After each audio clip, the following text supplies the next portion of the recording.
ನಮಸ್ಕಾರ ಎಲ್ಲರಿಗೂ. ಮೊದಲನೇದಾಗಿ ನಾಗು9 ಭಕ್ತಿ ಸಮಾಚಾರ ಚಾನಲ್ಗೆ ಸ್ವಾಗತ. ಇವತ್ತಿನ ಸಂಚಿಕೆಯಲ್ಲಿ ಮನಿ ಮಂತ್ರ ವಿಷಯದಲ್ಲಿ ನಿಮ್ಮ ಮುಂದೆ ತುಂಬ ಇಂಪಾರ್ಟೆಂಟ್ ಚರ್ಚೆಯನ್ನು ತಂದಿದ್ದೀನಿ. ಅದು ಏನು ಅಂದರೆ, ಹೇಗೆ ಅಂದರೆ ನಾವು ಸುಮಾರು ಆಲೋಚನೆಗಳು ಮಾಡ್ತಾ ಇರ್ತೀವಿ. ಜೀವನ ಶೈಲಿನಲ್ಲಿ ಏನೋ ಒಂದು ಸಾಧಿಸಬೇಕು ಅಂತ ಒಂದು ಎಸ್ಟಿಮೇಟ್ಗಳನ್ನ ಹಾಕ್ಕೊಂಡಿರ್ತೀವಿ.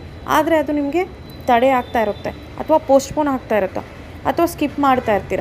ಇದಕ್ಕೆ ಕಾರಣ ಅಂದರೆ, ಇವತ್ತು ಇದನ್ನು ಅಚೀವ್ ಮಾಡಬೇಕು, ಇವತ್ತು ಈ ಪ್ಲಾನ್ ಸ್ಟಾರ್ಟ್ ಮಾಡಬೇಕು ಅಂತ ನೀವು ಬಯಸ್ತಾ ಇರ್ತೀರ ಅಂದ್ಕೊಳ್ಳಿ. ಅದು ಫ್ರೆಂಡ್ಸಿಂದ ಆಗಬಹುದು, ನೆಂಟರಿಂದ ಆಗಬಹುದು, ಡಿಲೇ ಆಗ್ತಾ ಇರ್ಬೋದು, ಅವತ್ತಿನ ವರ್ಕ್ ಒಂದು ಪೋಸ್ಟ್ಪೋನ್ ಆಗಬಹುದು. ಅಂಥ ಟೈಮಲ್ಲಿ ಏನು ಮಾಡಬೇಕು ಅಂತ ಹೇಳಿದ್ರೆ, ಈ ಒಂದು ಅಡ್ಡಿಗಳನ್ನೆಲ್ಲ ನಾವು ಅವಾಯ್ಡ್ ಮಾಡೋಕ್ಕೆ ಏನು ಮಾಡಬೇಕು ಅಂತ ಹೇಳ್ಕೊಂಡ್ರೆ, ಇಷ್ಟು ದಿವಸಗಳು ನೀವು ಮಾಡ್ಕೊಂಡಿದ್ದ ಪ್ಲ್ಯಾನ್ಗಳೆಲ್ಲ ವೇಸ್ಟ್ ಆಗಿದ್ರೂ ಪರವಾಗಿಲ್ಲ, ಅದನ್ನು ಪಕ್ಕಕ್ಕಿಡ್ರಿ. ಈಗ ನಾನು ಇಲ್ಲಿ ಹೇಳ್ತಾ ಇರೋ ಒಂದು ಸೆಂಟೆನ್ಸ್ನ ದಿನಕ್ಕೆ ಒಂದು 6 ಬಾರಿ ಅಥವಾ 5 ಬಾರಿ ಪ್ರತಿನಿತ್ಯ ಹೇಳ್ಕೊಳ್ಳಿ. ಸೊ ಆ ಸೆಂಟೆನ್ಸ್ ಏನು ಅಂದರೆ, ಪ್ರತಿನಿತ್ಯ ಯಾವುದೇ ಸಮಯದಲ್ಲಾಗಿದ್ದರೂ ಪರವಾಗಿಲ್ಲ, ಎಲ್ಲ ಸಮಯದಲ್ಲಿ ಎಲ್ಲರೂ ನಾನು ಮಾಡೋ ಒಂದು ಕೆಲಸಕ್ಕೆ ನನಗೆ ಸಹಕರಿಸ್ತಿದ್ದಾರೆ.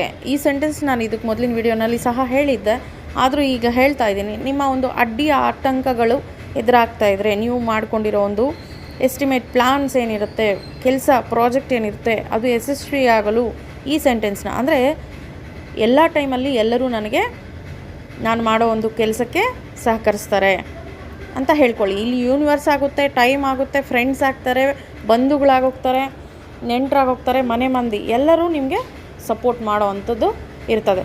ಮತ್ತು ಎಷ್ಟೋ ದಿನಗಳಿಂದ ಟೈಮ್ ವೇಸ್ಟ್ ಆಗಿದೆ, ನಿಮ್ಮ ಅಚೀವ್ಮೆಂಟ್ಸ್ ನೀವು ಮಾಡಬೇಕು ಅಂದ್ಕೊಂಡಿರೋ ಸಾಧನೆ ಎಲ್ಲ ವೇಸ್ಟ್ ಆಗಿದೆ. ಸೊ ಅದಕ್ಕೆಲ್ಲ ಈಗ ವರ್ಷ ಕೊನೆ ಡೇಸ್ ಬೇರೆ ಸ್ಟಾರ್ಟ್ ಆಗಿದೆ. ಅಂದರೆ ಇಷ್ಟು ದಿನ ನಾವು ಇಡೀ ವರ್ಷ ವೇಸ್ಟ್ ಆಗೋಯ್ತು, ನಾವು ಅಂದ್ಕೊಂಡ ತಕ್ಷಣ ಯಾರೋ ಒಬ್ರು ಬರ್ತಾರೆ, ಅಡ್ಡಿ ಆಗ್ತಾರೆ, ನಾವು ಮಾಡ್ಕೊಂಡಿದ್ದ ಕೆಲಸಗಳಿಗೆಲ್ಲ ಅಡ್ಡಿ ಆಗ್ತಿದೆ ಅಂತ ಅಂದ್ಕೊಂಡವರು ಈಗ ಹೇಳೋದ್ನಲ್ಲ, ಈ ಸೆಂಟೆನ್ಸ್ನ ದಿನಕ್ಕೆ 5 ಬಾರಿ ಅಥವಾ 6 ಬಾರಿ ಹೇಳ್ಕೊಳ್ಳಿ.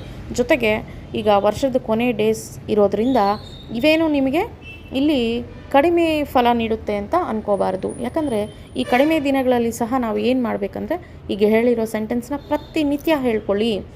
ಕಡಿಮೆ ಡೇಸ್ ಇದ್ರೂ ಪರವಾಗಿಲ್ಲ, ಪ್ರತಿನಿತ್ಯ ಈ ಸೆಂಟೆನ್ಸ್ನ 6 ಬಾರಿ ಹೇಳ್ಕೊಳ್ಳಿ. ಆಮೇಲೆ ಮನಿ ಮೆಡಿಟೇಷನ್ ಅನ್ನೋದು ಮಸ್ಟ್ ಆ್ಯಂಡ್ ಶುಡ್ ಆಗಿರಬೇಕು. ಯಾಕಂದರೆ ಜೀವನ ಶೈಲಿನಲ್ಲಿ ನಮ್ಮ ಲಕ್ಷ್ಯಗಳನ್ನ ಸಾಧನೆ ಮಾಡಬೇಕಂದ್ರೆ ಸದಾಕಾಲ ಆ ಥಾಟ್ಸ್ಗೆ ನಮ್ಮ ಒಂದು ಲಕ್ಷ್ಯವನ್ನು ಅಂಟ್ಕೊಂಡಿರಬೇಕಾಗ್ತದೆ. ಸೊ ಇದನ್ನು ಸಾಧನೆ ಮಾಡಬೇಕಂದ್ರೆ ಅದನ್ನು ಮಾಡಬೇಕು. ಆ ಒಂದು ಥಾಟ್ ಯಾವಾಗಲೂ ರಿಲೀಸ್ ಮಾಡ್ತಾ ಇರಬೇಕು. ಪ್ರತಿನಿತ್ಯ ಈ ಸೆಂಟೆನ್ಸ್ನ ಹೇಳ್ಕೊಳ್ತಾ ಬೆಳಗ್ಗೆ ಅಥವಾ ಈವ್ನಿಂಗ್ ಅಂತ ಏನು ಹೇಳ್ತೀನಿ ಅಂದರೆ, ನೀವು ಮಲಗೋಕ್ಕಿಂತ ಮೊದಲು ಮನಿ ಮೆಡಿಟೇಷನ್ ಅನ್ನೋದು ಮಸ್ಟ್ ಆ್ಯಂಡ್ ಶುಡ್ ಆಗಿ ಇರಬೇಕು. ಅದು 15 ಮಿನಿಟ್ಸ್ ಮಾಡ್ತೀರಾ, ಬೆಳಗ್ಗೆ 15 ಮಿನಿಟ್ಸ್ ಮಾಡಿ, ರಾತ್ರಿ ಮಲಗೋಕ್ಕೆ ಮೊದಲು 15 ಮಿನಿಟ್ಸ್ ಮಾಡಿ. ಇಲ್ಲ 40 ಮಿನಿಟ್ಸ್ ಮಾಡ್ತೀರಾ, ಬೆಳಗ್ಗೆ 20 ಮಿನಿಟ್ಸ್ ಮಾಡಿ.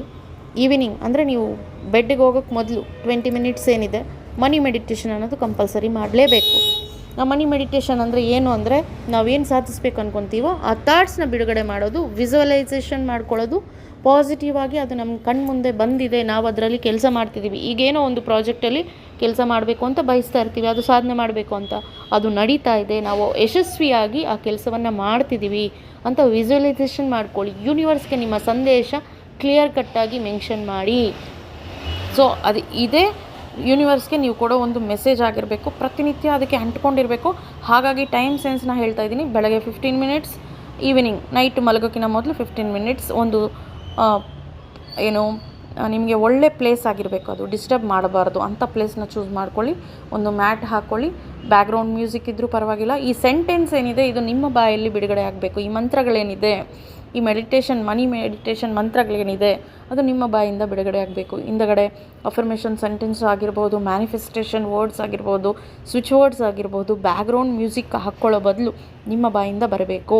ಬ್ಯಾಕ್ಗ್ರೌಂಡ್ ಮ್ಯೂಸಿಕ್ಕು ಕಾಮ್ ಆಗಿರೋದು, ಮೆಡಿಟೇಷನ್ ತಕ್ಕಂಥದ್ದು ಹಾಕ್ಕೊಳ್ಳಿ. ಆದರೆ ಸೆಂಟೆನ್ಸ್ನ ನೀವೇ ಪದೇ ಪದೇ ಹೇಳ್ಕೊತಾ ಇರಬೇಕು. ಇದಕ್ಕೆ ಯಾವುದೇ ರೀತಿ ಅಡ್ಡಿ ಆಗದಂತೆ ಒಂದು ಪ್ಲಾನ್ನ ನೀವು ಚೂಸ್ ಮಾಡ್ಕೊಬೇಕು. ಒಂದು ಪರ್ಟಿಕ್ಯುಲರ್ ಪ್ಲೇಸ್, ಮ್ಯಾಟು, ಮೆಡಿಟೇಷನ್ಗೆ ಸಂಬಂಧಪಟ್ಟಿದ್ದು, ಈ ಕಾಯಿನ್ಸ್ ಇರ್ಬೋದು, ಕ್ರಿಸ್ಟಲ್ಸ್ ಇರ್ಬೋದು, ಕ್ಯಾಂಡಲ್ಸ್ ಇರ್ಬೋದು, ಅಥವಾ ದೀಪ, ಒಂದು ಧೂಪ. ಯಾಕಂದರೆ ಒಳ್ಳೆ ಸುವಾಸನೆ ಇದ್ದರೆ ನಮ್ಮ ಮನಸ್ಸು ರಿಲ್ಯಾಕ್ಸ್ ಆಗುತ್ತೆ.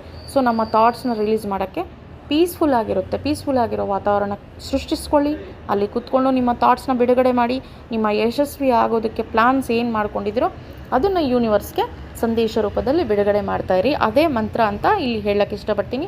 ಸೊ ಈ ರೀತಿ ಮಾಡೋದ್ರಿಂದ ನಿಮಗೆ ಏನೆಲ್ಲ ಅಡ್ಡಿ ಆಗ್ತಾ ಇರುತ್ತೆ, ಆಲೋಚನೆಗಳು, ನೀವು ಮಾಡ್ಕೊಂಡಿರೋ ಆಲೋಚನೆಗಳಿಗೆ ಅಡೆತಡೆಗಳು ಅದು ಫ್ರೆಂಡ್ಸ್ ಮುಖಾಂತರ, ಫ್ಯಾಮಿಲಿ ಮುಖಾಂತರ. ಈಗ ಫಾರ್ ಎಕ್ಸಾಂಪಲ್ ಹೇಳೋಣ, ಏನೋ ಒಂದು ಆಫೀಸ್ ಇವತ್ತು ಸ್ಟಾರ್ಟಪ್ ಮಾಡಬೇಕು ಅಂತ ನಾವು ಪ್ರಾಜೆಕ್ಟ್ ಎಲ್ಲ ರೆಡಿ ಮಾಡ್ಕೊಂಡಿರ್ತೀವಿ.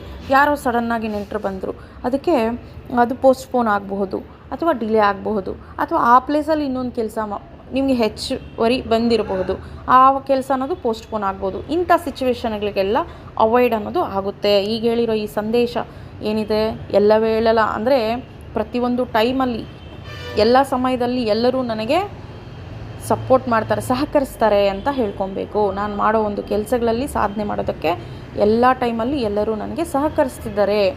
ಇಲ್ಲಿ ಟೈಮ್ ಬಂತು, ಯೂನಿವರ್ಸ್ಗೂ ಥ್ಯಾಂಕ್ಸ್ ಹೇಳಬೇಕು. ನಿಮಗೆ ಈ ಪ್ರೋತ್ಸಾಹ, ನಿಮ್ಮಲ್ಲಿ ನೀವು ಸೆಲ್ಫ್ ಡೆವಲಪ್ಮೆಂಟ್, ಸೆಲ್ಫ್ ಮೋಟಿವೇಶನ್ ಅನ್ನೋದು ಸದಾ ಇರಬೇಕು.